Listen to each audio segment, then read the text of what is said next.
Hindi ako si Mon. Ako si Marlon. Pero nasa Sampaloc Lake tayo ngayon. San Pablo'y mahal ko'y. Shoutout nga pala sa lahat na nandito sa Sampaloc Lake. Kaya tara, samahan nyo ako dito sa bayan ng Pitong Lawa, ang San Pablo City. Ito nga pala ang pinakamalaking lawa dito sa San Pablo, ang Sampaloc Lake. Napakagandang pasyalan na to, maraming nagja-jogging at marami din pagkain at iba't ibang klaseng inumin. Kaya tara, samahan niyo ako, maglilibot tayo dito. May pinauupahan nga palang mga e-bike dito, 100 pesos lang. At syempre, meron din dyan e-trike, 200 or 250 pesos naman. Nandito nga pala ang malaking tilapia. At kung may kasama kayong mga bata, nandito ang Doña Leonila Urban Park, kung saan marami mapaglalaruan ang mga bata. Dito pa lang, talagang magiging masaya sila. Kaya ano pang iniintay nyo? Isama nyo na ang mga anak nyo dito nang ma-experience naman nila ang ganitong laruan. At lumipat naman tayo dito sa may magandang spot. Kitang-kita mo ang lawak ng Sampaloc Lake. So ayan guys, pag naandito ka, ihanda mo na ang camera ng cellphone mo para may pang my day ka. At dito naman tayo pumunta sa ibaba. Maraming tao nga pala dito dahil Sabado ngayon. May curfew hours nga din pala dito. At syempre, bawal din ang manigarilyo dito. Maghanda na din kayo ng pera para sa anak nyo dahil maraming laruan dito. Tiyak na talagang mapapabili kayo. May nagtitinda nga din pala dyan ng rabbit.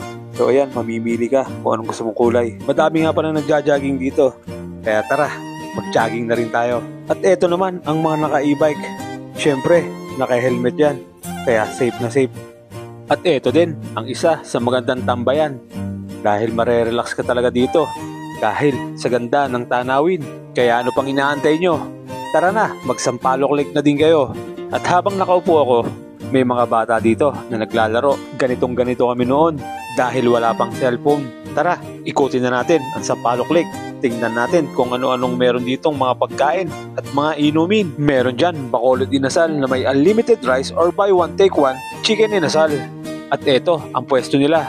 At meron din dyan manggang hilaw, sili at asin na sausawan. Meron din chowpan. So ayan si Idol, shoutout sa'yo, sarapan mo ang luto mo. Eto nga pala ang menu nila, napakamura di ba?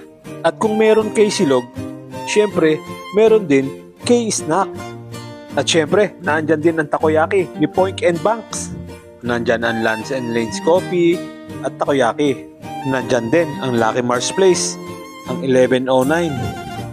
Meron ding fried noodles, may ice cream, meron taho, may fresh buko, may tiramisu cake na nagkakahalaga na 180 pesos per slice. At syempre, naandyan din ang WhatsApp. Kaya panoorin natin si Idol kung paano siya magtimpla. Kaya shoutout din sa'yo, sarapan mo ang timpla mo. At habang palayo tayo ng palayo, marami pa rin tao tayong nakakasalubong dito. At napakarami pa rin tindahan, kaya talaga namang mahihirapan ka pamimili ng kakainan dito. Siyempre, damihan mo na rin ang baon ng pera para lahat masaya.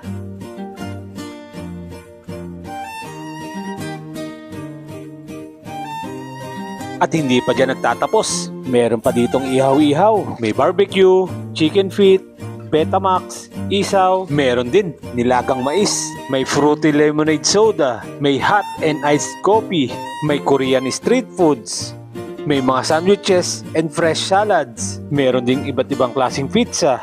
At syempre, naimbitahan tayo dito sa Aroy Mac. Nagseserve nga pala sila ng imported coffee at Thai milk tea. At eto nga pala, ang mga tsaan nila. Kita nyo naman, mga imported yan from Thailand. Dito nga lang pala yan, katabi ng Honeyball. At syempre, pinagtimpla tayo ni Sir JM ng masarap na kape at masarap na Thai green milk tea. Kaya guys, subukan nyo na din dito. Malamang, babalikan nyo ito.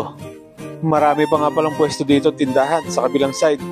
Kaso hindi na natin napuntahan dahil masyadong malayo. Kaya dinaanan na lang natin to bago umuwi.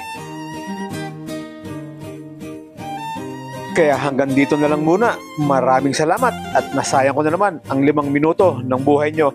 Pa-like, comment at share na rin ng video na to para mapanood ng iba. Malay mo, sa bayan nyo naman ako mapunta. San Pablo'y mahal ko'y. Adios!